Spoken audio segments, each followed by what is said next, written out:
আদি অনন্তকাল থেকে যা সত্য তা চিরকাল একদিন না একদিন তা প্রস্ফুটিত হবেই।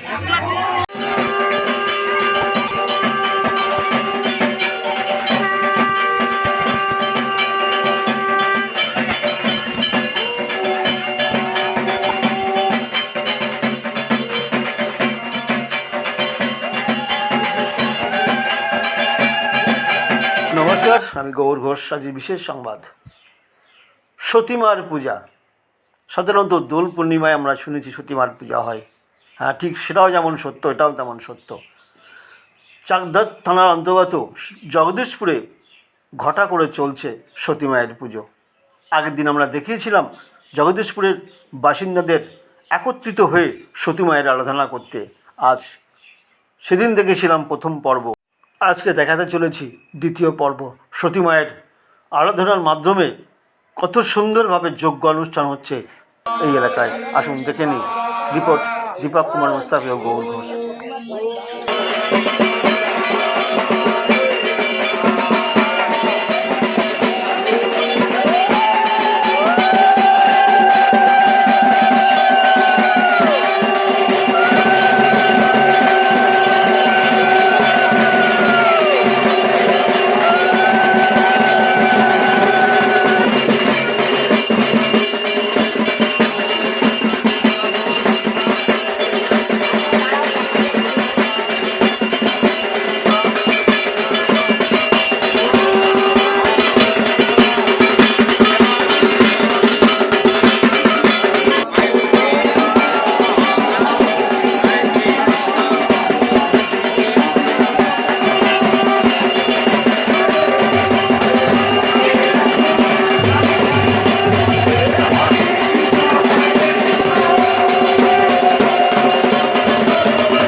জানতো সতীমা শুধু থাকে কল্যাণীতেই, জানতাম না আমরা অনেকেই সতীমা যেখানে থাকে। কি বলবেন?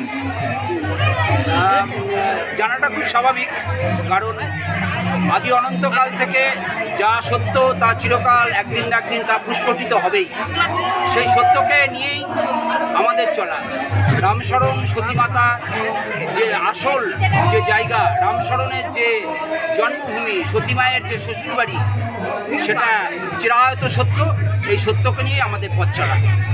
এটা কতদিন ধরে চলছে? 29 বছর ধরে আমাদের চলছে। মন্দিরটা কবে স্থাপন হয়েছে? মন্দির স্থাপন হয়েছে 3 বছর। এই মন্দির করতে কোনো অসুবিধা হয়েছিল কি? কোনো কিছু অসুবিধা হয়নি।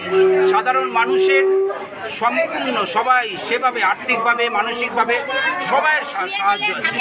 পাড়ায় বা রাজনৈতিক কোনো সাড়া পেয়েছেন? অকল্পনীয়। রাজনৈতিক কোনো সাড়া পেয়েছেন? রাজনৈতিকভাবে আমরা সেইভাবে যাইনি, কিন্তু রাজনৈতিক ব্যক্তিত্বরা তারা এসে নিজেরা এসছেন। একটু সংক্ষিপ্ত বলবেন সতীমায়ের কি ইতিহাসটা? সতীমা এখানে গোবিন্দপুর নিবাস, গোবিন্দপুরে গোবিন্দ ঘোষের কন্যা ছিলেন সতীমা সরস্বতী দেবী। পরবর্তীকালে তিনি এই ভিটা, এই জগদীশপুরের ভিটাতে তিনি রামশরণ পালের সঙ্গে তার বিবাহ বন্ধনে আবদ্ধ হন। তারপরে সতীমা যে সরস্বতী দেবী, পরবর্তীকালে তিনি সতীমা হন এবং কল্যাণী ঘোষপাড়ায় যেটা, সেটা হচ্ছে সতীমায়ের শ্বশুরবাড়ি। আর এটা হলো সতীমায়ের ওটা হচ্ছে মামার বাড়ি, আর এটা হচ্ছে শ্বশুরবাড়ি।